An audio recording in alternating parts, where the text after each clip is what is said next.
Oke guys, ladies and gentlemen, welcome back. Selamat datang kembali semua di Crypto Daily Indonesia. Kembali hari ini saya akan menginformasikan berita hangat di industri kripto, berita tentang apa yang dimana di subuh tadi, saya pribadi teman-teman ya, menunggu keputusan The Fed di FOMC di subuh tadi ya, seperti itu. Saya menunggu di kisaran jam 1 WIB ya, kalau tergantung wilayah Anda ya, kalau bagian tengah jam 2, timurnya sesuai dengan wilayah Anda. Jadi WIB itu di kisaran jam 1 subuh. Nah, di situ ada pengumuman daripada ada pertemuan FOMC atau FOMC. Di situ Jerome Powell, ketua The Fed, kembali berbicara ya, mengeluarkan keputusan dia, Fed Funds Rate dia, bagaimana keputusan dia, apakah mempertahankan atau menaikkan, dan ternyata hasilnya apa? Mempertahankan suku bunga acuan. Mungkin di antara Anda sudah mengetahui hal tersebut. Ya, penting kembali saya akan informasikan ini di YouTube Crypto Daily Indonesia. Dan juga saya akan menginformasikan di mana Mt. Gox ya, exchange kripto terbesar di masanya yang bersumber dari Jepang, yang berasal dari Jepang pada saat itu, yang diretas pada saat itu tahun 2014 sehingga banyak dana nasabah kehilangan. Baru-baru ini menginformasikan pengunduran pengembalian dana nasabah dari Oktober 2023 ini diundur kembali ke tahun 2024. Makanya ini ada spekulasi lagi muncul. Ini saya akan utarakan sudut pandang saya, pandangan saya tentang kemunduran pengembalian dana nasabah dari Mt. Gox ini, teman-teman semua. Saya akan informasikan juga beberapa hal menarik lainnya. Sebelum kita masuk berita inti pada kesempatan kali ini, saya akan tunjukkan dulu terlebih dahulu bagaimana perkembangan terbaru dari global market cap today's. Jadi hari ini global market cap, teman-teman bisa saksikan di situ, mengalami penurunan sedikit 0,72%, duduk di 0,7 triliun US dollar kembali. Nah, di sini kita berfokus kepada Bitcoin-nya. Dalam 24 jam terakhir kembali Bitcoin mengalami pelemahan lebih dari 1% ya, turun kembali di bawah 27.000 US. Saat ini diperdagangkan di 26.700-an US dollar. Kemudian juga Ethereum ya, kurang lebih hampir sama, di atas 1% juga mengalami penurunan 24 jam terakhir, masih di atas 1.600 US dollar per Ethereum-nya. Kemudian kita pantau beberapa altcoins lain. BNB lebih dari 2% mengalami penurunan, XRP 0,8%, kemudian Dogecoin 0,32%, Cardano 1,47%, Solana 1,64%, kemudian TON ya mengalami penurunan lebih dari 6%, Tron ya 1% lebih seperti itu, dan beberapa altcoins lain mengalami juga penurunan. Seperti inilah updatean terbaru dari global market cap dan koin token teratas. Seperti apa yang saya katakan tadi. Di kesempatan kali ini saya akan berbicara tentang keputusan The Fed ya, apa yang diungkapkan di FOMC di subuh tadi, yang diungkapkan apa yang dikatakan Jerome Powell, mengungkapkan hal-hal menarik di FOMC bulan ini, di bulan September ini, berbeda dengan FOMC yang lalu ya. Kita mengetahui bersama The Fed ya telah mengeluarkan keputusan yang dimana sudah 2 pertemuan berturut-turut, pertemuan yang lalu dan pertemuan di saat ini, The Fed itu mengeluarkan putusan bahwa mereka memutuskan untuk menetapkan suku bunga acuan, belum berani menurunkan suku bunga acuan mereka. Kenapa? Karena inflasi yang masih tinggi di Amerika Serikat, tujuan mereka melawan inflasi ya. Tujuannya melawan inflasi ya, karena inflasi masih tinggi, dengan kehati-hatian The Fed, Federal Reserve, sehingga mereka memutuskan untuk menetapkan suku bunga acuan mereka. Hasilnya apa di market? Nah, Anda bisa lihat ya. Jadi sebelum keputusan itu Bitcoin itu diperdagangkan di atas 27.000, dan ternyata setelah The Fed mengumumkan penetapan suku bunga acuan, maka harga Bitcoin kembali down, kembali turun di bawah 27.000 US dollar seperti apa yang kita lihat tadi. Nah, di sini saya akan tunjukkan kepada Anda bersumber dari Watcher Guru. Nah, Watcher Guru menginformasikan bahwa Federal Reserve menjeda kenaikan suku bunga acuan di bulan September ini. Nah, di sini saya akan menginformasikan ya, saya akan singkat-singkatkan, kemudian saya bacakan untuk Anda semua. Dengan semua perhatian tertuju pada pertemuan Federal Reserve Amerika Serikat, yang memang nyatanya seperti itu. Di malam tadi ya, di subuh hari ya, itu orang-orang bertuju ke FOMC, teman-teman, pertemuan FOMC. Banyak ya, banyak YouTuber, banyak influencer kripto mengingatkan tentang hal tersebut Ya, hal apa? Hal yang dimana pertemuan FOMC tersebut di bulan September ini. Mereka secara resmi memilih untuk menghentikan kenaikan suku bunga untuk pertemuan kedua berturut-turut. Jadi ini pertemuan kedua berturut-turut, pertemuan yang lalu dan pertemuan di bulan September ini, mereka memutuskan untuk menetapkan suku bunga acuan. Tetapi informasi yang saya dapat di tahun 2023 ini, ya beberapa sumber menginformasikan, ya The Fed itu kemungkinan masih akan menaikkan sekali lagi suku bunga acuannya. Kemungkinan besar itu di 0,25% atau 25 basis point. Memang benar, badan tersebut telah menunda kenaikan tersebut untuk sementara waktu dengan proyeksi yang ditetapkan untuk menentukan apakah kenaikan di masa depan akan diperlukan atau tidak. Saya pribadi dan beberapa informasi saya temukan, kemungkinan di tahun 2023 ini The Fed masih akan menaikkan suku bunga acuannya.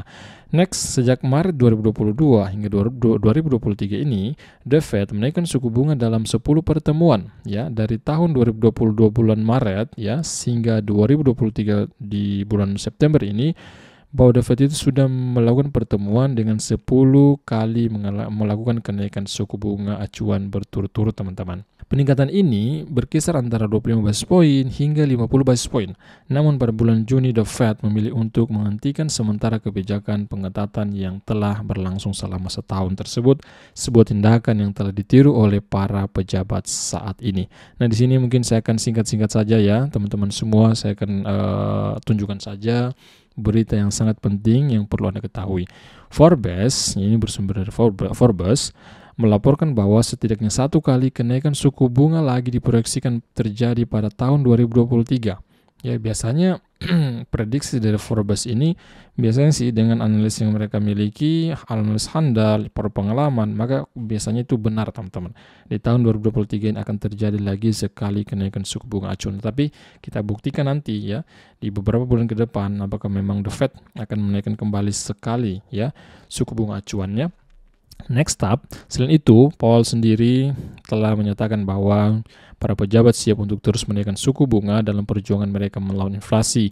Namun pernyataannya harus membawa perspektif tersebut dengan lebih baik serta memperhatikan perubahan apapun seperti itu. Di sisi lain juga ya, di sini berita hangat tentang ada Fed, yaitu di mana Fed Amerika Serikat yakin Amerika Serikat dapat menghindari resesi. Itu keyakinan mereka, tetapi kita tidak tahu pasti bagaimana ke depannya ini, bagaimana perekonomian Amerika Serikat. Para pengambil kebijakan The Fed memperkirakan perekonomian akan tumbuh 2,1% tahun ini. Angka ini 2 kali lebih cepat dari proyeksi mereka pada Juni 2023 lalu. Selain itu, mereka memperkirakan tingkat pengangguran nasional akan tetap berada di angka 3,8% dibandingkan dengan perkiraan kenaikan sebelumnya sebesar 4,1%. Dalam sebuah pernyataan, ini sebuah pernyataan The Fed ya, The Fed itu mengatakan mereka tidak melihat adanya resesi hingga setidaknya tahun 2027. Nah, di sini yang perlu saya sampaikan untuk Anda semua, yang dimana si ketua The Fed, Jerome Powell, memberikan gambaran bahwa kemungkinan besar bull market yang akan datang ya, itu akan terjadi di kisaran 2025 sampai 2026 karena keyakinan The Fed yang dimana secara perlahan dari tahun 2025, 2024, 2025 itu perlahan-lahan untuk ya menurunkan kembali suku bunga acuan ya. Itu prediksi mereka, itu harapan mereka. Saya pikir itu akan terjadi, teman-teman semua, ketika The Fed kembali memperlahan-lahan menurunkan suku bunga acuan yang kemudian juga didukung yang dimana halving Bitcoin akan terjadi di tahun 2024 kisaran bulan Maret ya, bulan April kalau saya tidak salah kisaran situ.